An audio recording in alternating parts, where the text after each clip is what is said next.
Press the bell icon on the YouTube app and never miss another update.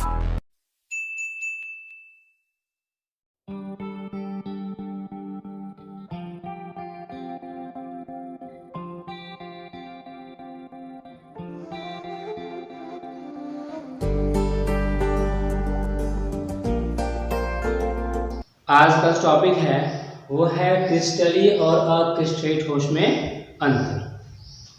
तो हम देखेंगे ये है क्रिस्टलीय ठोस और ये है अक्रिस्टलीय ठोस। तो जो क्रिस्टलीय ठोस होते हैं उनके अवयवी कणों की त्रिविम में एक व्यवस्था होती है। क्या होती है कि जो अवयवी कण होते हैं उनके जो क्रिस्टलीय ठोस होते हैं, क्रिस्टलीय ठोस में अवयवी कणों की त्रिविम में एक निश्चित व्यवस्था होती है, अर्थात दीर्घपरासी व्यवस्था होती है। क्या होती है? दीर्घपरासी व्यवस्था होती है। और जो अक्रिस्टलीय होते हैं उनके जो अवयवी कण होते हैं, तो अक्रिस्टलीय ठोस के अवयवी कणों की त्रिविम में कोई निश्चित व्यवस्था नहीं होती है। कोई निश्चित व्यवस्था नहीं होती है। यहाँ पर होगा नहीं होती है। ठीक है, तो यहाँ देख लेंगे अवयवी कणों की त्रिविम में कोई निश्चित व्यवस्था नहीं होती है, अर्थात लघुपरासी व्यवस्था होती है। तो कहने का मतलब यह है कि जो अक्रिस्टलीय ठोस होते हैं तो अक्रिस्टलीय ठोस के अवयवी कणों की त्रिविम में कोई निश्चित व्यवस्था नहीं होती है, अर्थात उनका जो रेंज होता है वो लघु होता है, जो उनका परास होता है वो लघु होता है। अब परास क्या होता है? दीर्घ परास और लघु परास हम देख लेंगे।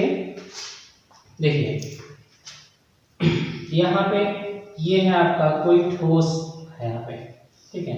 इनके जो अवयवी कोण, जो इनके अवयवी कण है वह एक निश्चित क्रम में व्यवस्थित होंगे इस तरीके से। इस ठोस के जो अवयवी कण हैं आप देख रहे हैं एक व्यवस्था में, ये एक निश्चित व्यवस्था में है, तो इनका जो परास होगा वो दीर्घ होगा। लेकिन जो अवयव जो होते हैं आपके अक्रिस्टलीय ठोस, इसमें क्या होंगे इनका हम देख लेंगे। यहाँ देखिए अब इनका जो क्या होगा, पहले तो कुछ दूर तक ये क्या होंगे एक व्यवस्थित क्रम में होंगे, कुछ दूर तक इनके जो अवयवी कण होंगे वह एक व्यवस्थित क्रम में होंगे। लेकिन उसके बाद इनकी जो व्यवस्था होगी वह बिगड़ जाती है, वह व्यवस्थित नहीं रह जाती है। इसे बोलते हैं लघुपरासी। मतलब लघुपरासी का मतलब है कि कुछ दूर तक क्या होंगे, पहले ये कैसे होंगे, कुछ दूर तक इनकी व्यवस्था अच्छी होगी, उसके बाद इनकी व्यवस्था निश्चित नहीं रहती है। लेकिन जो होते हैं क्रिस्टलीय ठोस, इनमें इनकी व्यवस्था क्या होती है, एक अच्छी व्यवस्था होती है। दूसरा पॉइंट हम देखेंगे इसमें, यहाँ पे क्या है, एक निश्चित आकृति होती है। जो क्रिस्टलीय ठोस होते हैं उनकी जो आकृति होती है वह निश्चित होती है, परंतु जो अक्रिस्टलीय ठोस होते हैं उनकी आकृति क्या होती है, अनिश्चित होती है। अक्रिस्टलीय ठोस की आकृति अनिश्चित होती है, जबकि क्रिस्टलीय ठोस की आकृति एक निश्चित होती है। अगला है कि गलनांक निश्चित और तीक्ष्ण होता है। जो क्रिस्टलीय ठोस होंगे उनके जो गलनांक होंगे वह निश्चित होता है और तीक्ष्ण होता है, जबकि अक्रिस्टलीय ठोस होते हैं उनके गलनांक निश्चित और तीक्ष्ण नहीं होते हैं। निश्चित का मतलब होता है कि अगर कोई ठोस है उसका गलनांक हम मान लेते हैं कि 300 डिग्री सेल्सियस है, तो वह जो होगा उसका जो गलन होगा, जो गलनांक होगा 30 पर ही आगे 300 के डिग्री से ताप पर ही आकर उस पर गलेंगे। लेकिन ये क्या होंगे, ये जो गलना शुरू करते हैं तब ये शुरू से ही गलना स्टार्ट करते हैं और इनका तापमान होगा वहां तक ये पूरा गल जाते हैं। आगे इसमें है कि शीतलन वक्र असतत होता है। क्रिस्टलीय ठोस में जो शीतलन वक्र होता है वह असतत होता है। शीतलन वक्र का मतलब होता है ठंडा होना। जब हम कोई द्रव को ठोस में करते हैं परिवर्तित, उसे ठंडा करते हैं तो वह ठोस में लगता है, उसका जो एक वक्र होता है वह क्या होता है, असतत होता है, जबकि अक्रिस्टलीय ठोस के जो होते हैं वह संतुलन वक्र सतत होता है। आपको दिखाते हैं, देखिए यहाँ पे हम ग्राफ खींचेंगे, इसके लिए ये रहा ये वो ग्राफ, यहाँ पे हम T लिख रहे हैं टेम्परेचर के लिए, और यहाँ जो T है वह टाइम के लिए है यहाँ पे। तो मान लीजिए यहाँ कोई A है जो द्रव अवस्था में है, तो पहले ये क्या हुआ, ताप नीचे हुआ, ये ताप नीचे गया यहाँ पे नीचे आ गया, उसके बाद यहाँ आपका बी अवस्था हो गई, बी अवस्था हो गई, फिर यहाँ से C, फिर यहाँ आपका डी हो जाता है। ये यहाँ पे एक जो है ये ग्राफ आपको बताया गया है कि ये T टेम्परेचर है, तापमान है, और T क्या है, ये समय है। समय, ये समय यहाँ से बढ़ रहा है, यहाँ तापमान पर है। तो जब तापमान कम हो रहा है, देखिए जब तापमान कम हो रहा है तो उस समय जो द्रव है वो A से B की ओर आ रहा है। कहाँ आ रहा है, A से B की ओर आ रहा है। और उसके बाद फिर आप देखेंगे समय तो आपका चल रहा है, यहाँ पे समय आपका यहाँ से बढ़ रहा है, तो तापमान यहाँ से नीचे हुआ, तापमान यहाँ से आधा गिरा, A से लेकर B तक की दूरी है, वहां से तापमान यहाँ से लेकर के यहाँ तक क्या हुआ, घटा, कम हुआ। जब तापमान कम हुआ तो क्या हुआ, A से B अवस्था आ गई। अब B से C जा रहे हैं, जब B से C अर्थात जो द्रव है वह ठोस में परिवर्तित हो रहा है। जब कोई ठोस द्रव में क्या होता है, जब कोई ठोस द्रव में परिवर्तित होता है तो वहां पर जो तापमान है वह स्थिर रहता है, वहां पे टेम्परेचर स्थिर रहता है। तो आप देख रहे हैं इसके अनुसार जो तापमान है वो जो वहां पे आपका द्रव है वह B से C की ओर जा रहा है, यहाँ तापमान आपका रुका हुआ है और आपका टाइम जो है बढ़ता जा रहा है। फिर B से C हुआ, फिर C से D हो जाएगा। तो इस प्रकार आप देख रहे हैं कि इनका जो वक्र है वह सतत नहीं है, कंटीन्यूअस नहीं है, वह क्या है, असतत में है। इनका जो संतुलन वक्र होता है वह असतत होता है, जबकि इनका हम देखेंगे संतुलन वक्र जो होता है यहाँ से ये समय, ये आपका टेम्परेचर का समय है, यहाँ शीतलन वक्र सतत मतलब तो लगातार, ये कंटिन्यू एक साइड से पूरा से कहेंगे। देखिए यहाँ से ये है एक शीतलन वक्र, आप देख रहे हैं ये कंटिन्यूअस है, कहीं भी रुका हुआ नहीं है। कहने का मतलब जब हम इन्हें ठंडा करते हैं तो वह कंटिन्यू तापमान आपको देता रहेगा, समय बढ़ता रहेगा और यह द्रव में परिवर्तित हो जाते हैं, संतुलन हो जाता है। अब हम देखेंगे विषमदैशिक और समदैशिक। जो क्रिस्टलीय ठोस होते हैं वो क्या होते हैं, विषमदैशिक होते हैं। क्रिस्टलीय ठोस क्या होते हैं, विषमदैशिक होते हैं, और अक्रिस्टलीय क्या होते हैं, समदैशिक होते हैं। तो इनको हम बता रहे हैं विषमदैशिक का मतलब क्या होता है, ये हम देखिए, ये हम यहाँ पे एक फिगर ड्रा कर रहे हैं। देखिए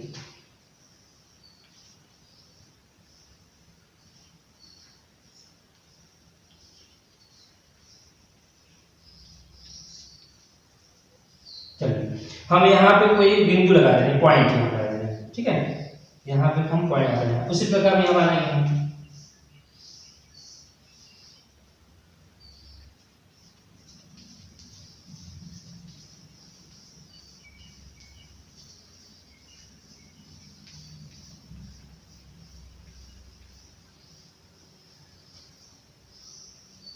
ये आपका अक्रिस्टलीय, और यहाँ पे लगा दे रहे हैं एक पॉइंट। अब देखिए जब हम यहाँ से एक ऐसे इधर से सीधी रेखा खींचेंगे तो आप देख रहे हैं कि ये जो रेखा है वो किसी को टच कर रही है, नहीं कर रही है। जितने जो इनके कर्ण हैं उनको यह स्पर्श नहीं कर रही है। वही यहाँ पर हम देखेंगे ऐसे करके तो नहीं कर रहा है। और जब हम इनको स्केल देखेंगे, यहाँ से लेके जाएंगे तो भी इनका वही होगा, और यहाँ से जाएंगे तो भी इनका वही होगा। तो कहने का मतलब होता है कि यह जिन दिशाओं आपका है विषमदैशिक, तो यह जिन दिशाओं में जाते हैं मतलब इनमें जो मान लीजिए इनके जो गुण जो होते हैं, प्रकाशिक गुण जो होता है या फिर जो भौतिक गुण होते हैं, तो हम मानते हैं प्रकाशिक गुण। जब यहाँ से प्रकाश निकलती है तो सीधे यहाँ जाएगी, यहाँ जाएगी, इस तरफ जाएगी। अगर हम इसे थोड़ा सा क्रॉस करेंगे, देखिए ये आपका यहाँ जाएगा और ये यहाँ से निकल जाएगा, है ना। तो कहने का तात्पर्य यह है कि अलग अलग दिशाओं में इनके जो गुण होते हैं वह अलग अलग होते हैं। इनके जो फिजिकल प्रॉपर्टीज होंगे और जो प्रकाशिक गुण होंगे वह क्या होगा, अलग अलग होगा। विषमदर्शी का मतलब होता है कि इनके जो गुण होंगे, जो भी गुण होंगे, प्रकाशिक गुण होंगे या फिर भौतिक गुण होंगे, वो सब अलग अलग दिशाओं में अलग अलग होंगे। और यहाँ पे क्या है, समदर्शी का मतलब होता है हम इन्हें कहीं भी लेके जाएंगे, आप देखेंगे समझेगा, ये क्या कहते हैं, सभी अवयवी कणों को यह स्पर्श करते रहते हैं। तो कहने का मतलब हो गया कि समदर्शी, इनके जो फिजिकल प्रॉपर्टीज होंगे, जो प्रकाशिक गुण होंगे या फिर जो अदरवाइज जो भी गुण होते हैं वो सब समान दिशा में होते हैं, सब दिशाओं में समान होते हैं। लेकिन इनके जो गुण होंगे वह सब दिशाओं में समान नहीं होते हैं। ये होता है विषमदर्शी और समदर्शी का मतलब। आगे है क्रिस्टलीय ठोस क्या होते हैं, वास्तविक ठोस होते हैं। जो क्रिस्टलीय ठोस होते हैं वो क्या होते हैं, वास्तविक ठोस होते हैं, सत्य ठोस होते हैं। जबकि अक्रिस्टलीय जो होते हैं ठोस वह अतिशीतित द्रव होते हैं या आभासी द्रव होते हैं। तो कहने का मतलब ये अतिशीतित द्रव है, सुपरकोलेट लिक्विड या आभासी ठोस, मतलब जो जहां ठोस का आभास होता है कि ठोस ये होते हैं या ये ठोस हो सकते हैं, ये होता है। और यहाँ पे क्या है, कन्फर्म है कि ठोस होता है।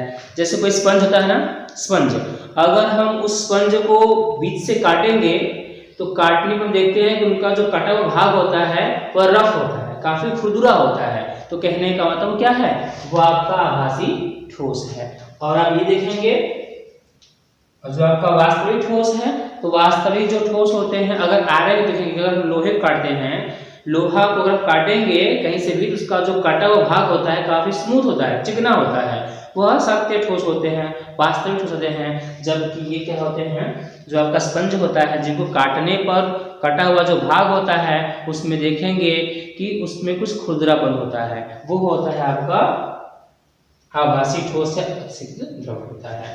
अगला है गलन उष्मा निश्चित होती है। तो क्रिस्टलीय जो ठोस होते हैं इनकी गलन उष्मा क्या होती है, निश्चित होती है, और इनकी गलन उष्मा निश्चित नहीं होती है। इसका मतलब होता है कि मान लीजिए कोई आपके पास ठोस है, उसका गलनांक अगर 200 डिग्री सेल्सियस है, तो वह जो ठोस होगा वह 199 पे गलेगा नहीं, 199 पे वह नहीं गलेगा। वह कब गलेगा, जब उसको 200 डिग्री सेल्सियस ताप मिल जाता है, तभी वह क्या होगा, गलना शुरू हो जाएगा, पूरा गल जाएगा, एक साथ गल जाता है। 200 डिग्री सेल्सियस ताप पर वह पूरा गल जाता है। जबकि जो होते हैं आपके ये वाले होते हैं अक्रिस्टलीय ठोस होंगे, ये क्या होते हैं, गलन उष्मा अनिश्चित होती है। कहने का मतलब ये होता है कि अगर कोई आपका अक्रिस्टलीय ठोस है, अगर उसका गलनांक 200 डिग्री सेल्सियस है, तो वह ठोस 200 डिग्री सेल्सियस ताप पर आकर नहीं गलेगा, उसको हम गर्म करेंगे, वह गलता रहेगा। वह शुरू से ही जैसे ताप मिलेगा वह धीरे धीरे गलता रहेगा। जैसे हम देखते हैं प्लास्टिक, अगर हम प्लास्टिक को गर्म करते हैं, जैसे वो उसको हल्का ताप मिलता है वो धीरे धीरे पिघलने लगता है, और जब 200 डिग्री से पूरा ताप मिल जाएगा तो पूरा क्या होगा, पिघल जाता है। तो इस प्रकार ये क्या होते हैं, गलन उष्मा इनका होता है निश्चित होता है, जबकि इनका अनिश्चित होता है। हम एग्जाम्पल देख लेंगे, यहाँ पे कॉपर है, आयरन है, सिल्वर है, जिंक सल्फाइड है, NaCl, सोडियम क्लोराइड है, ये एग्जाम्पल बताएंगे। और इनके क्या होंगे, कांच है, रबर है, प्लास्टिक है, ये सब इनके एग्जाम्पल जाते हैं। तो आप लोग जल्दी से आप इसका स्क्रीनशॉट ले लीजिए ताकि आप एक अच्छा सा नोट्स बना सके और पढ़ सके। नेक्स्ट टॉपिक इसमें है क्रिस्टलीय ठोस का वर्गीकरण। अब हम क्रिस्टलीय ठोस का वर्गीकरण करेंगे। तो क्रिस्टलीय ठोसों को 4 भागों में बांटा गया है। पहला है आयनिक ठोस, दूसरा है ससंयोजक ठोस, और तीसरा है आणविक ठोस, और चौथा क्या है, धात्विक ठोस। तो इनके बारे में पहले हम थोड़ा सा जानकारी दे देंगे, उसके बाद इनको क्रम बाय क्रम आगे वीडियो में आपको बताया जाएगा। तो हम देखेंगे आयनिक ठोस क्या होते हैं। तो आयनिक ठोस में जो इनके अवयवी कण होते हैं वो आयन होते हैं। आयनिक ठोस में जो इनके अवयवी कण, मतलब कहने का मतलब ये है कि आयनिक ठोस जिनसे बने होते हैं वो उनके अवयवी कण क्या होते हैं, आयन होते हैं। और उन आयनों के बीच में जो बल लगता है वो क्या होता है, स्थिर वैद्युत आकर्षण बल लगता है। तो जो आयनिक ठोस होते हैं, आयनिक ठोस का अवयवी जो कण होता है वो आयन होता है, और उन आयनों के बीच में जो बल लगता है वो है स्थिर वैद्युत आकर्षण बल लगता है। जैसे में क्या है, सोडियम क्लोराइड NaCl और CaO कैल्शियम ऑक्साइड और भी एग्जाम्पल है। दूसरा हम देख लेंगे इसमें क्या है, सहसंयोजक ठोस। क्या है, कोवैलेंट सॉलिड, या ऐसे हम बोलते हैं नेटवर्क सॉलिड कहते हैं इसको।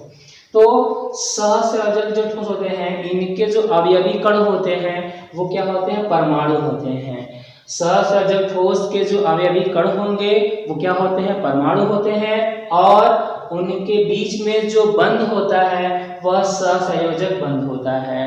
कहने का मतलब कि सहसंयोजक ठोस जो होते हैं उनके अवयवी कण क्या होते हैं, उनके अवयवी कण परमाणु होते हैं, और उन परमाणुओं के बीच में जो बल होता है, फिर जो जिनसे वो बंधे होते हैं उसे हम बोलते हैं सहसंयोजक बंध कहते हैं।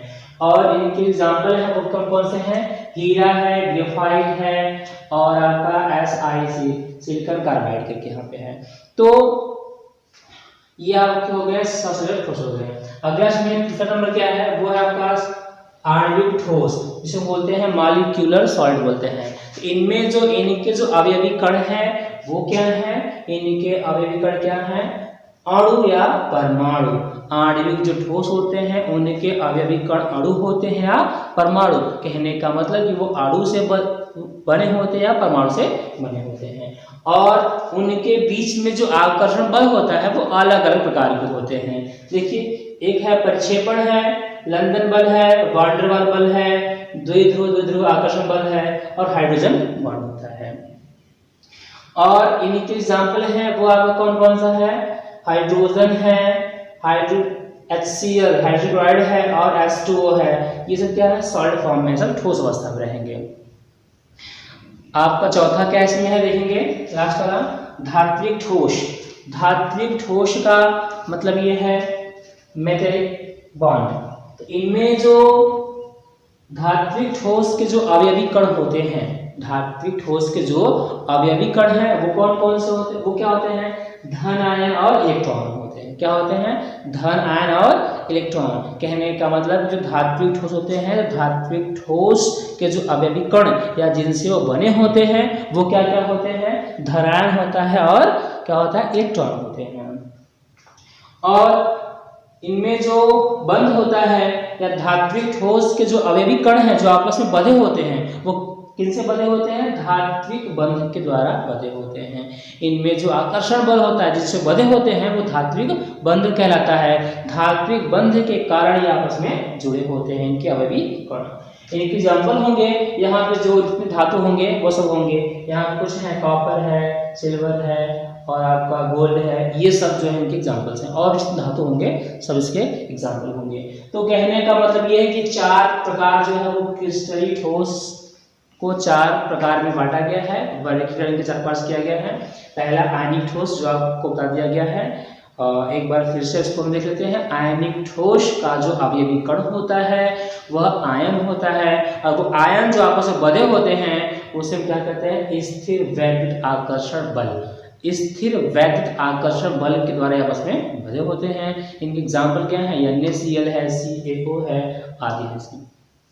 दूसरा है सहसंयोजक ठोस, इसको हम क्या कहते हैं, कोवैलेंट बॉन्ड, कोवैलेंट ठोस सॉलिड बोलते हैं, कोवैलेंट सॉलिड, या फिर इसे हम कहते हैं नेटवर्क सॉलिड कहते हैं। इनमें जो इनके जो घटक कण होते हैं फिर जिनसे ये बंधे होते हैं वो क्या होते हैं, परमाणु होते हैं। इनके जो अवयवी कण होते हैं वो परमाणु होते हैं, और उन परमाणुओं के बीच में जो बंध होता है वह सहसंयोजक बंध होता है। इनके एग्जाम्पल क्या है, हीरा है, ग्रेफाइट है, सिलिकॉन कार्बाइड है, एक्सेट्रा। तीसरा है आणविक ठोस, मॉलिक्यूलर सॉलिड। इनके जो अवयवी कण हैं अणु है, परमाणु है, और वो आपस में जो बंधे होते हैं वो इसमें अलग अलग प्रकार के बंध होते हैं। परिक्षेपण बंध होता है, या लंदन बल, या फिर वान डर वाल बल, द्विध्रुव आकर्षण बल, हाइड्रोजन बंध, ये सब बंध के द्वारा आपस में ये जुड़े होते हैं। और इसमें एग्जाम्पल है वो हाइड्रोजन है, हाइड्रोक्लोराइड है, और आपका H2O है, सब सॉलिड फॉर्म में रहेंगे। तीसरा आपका इसमें है चौथा धात्विक ठोस, मेटालिक बॉन्ड होता है, सॉलिड होता है। इसमें हम देखेंगे इनके जो आवेगी कण होंगे वो धनायन और इलेक्ट्रॉन होते हैं, और इनमें जो आपस में जो आकर्षण बंध होता है, बल होता है, जो इसमें आकर्षण बल होंगे वो क्या होंगे, धात्विक बंध। इनके जो अवयवी कण हैं वो धात्विक बंध के द्वारा जुड़े होते हैं। एग्जाम्पल में इसमें जो भी धातु हैं, कॉपर है, आपका सिल्वर है, और गोल्ड है, एक्सेट्रा, और भी धातु को चलते हैं।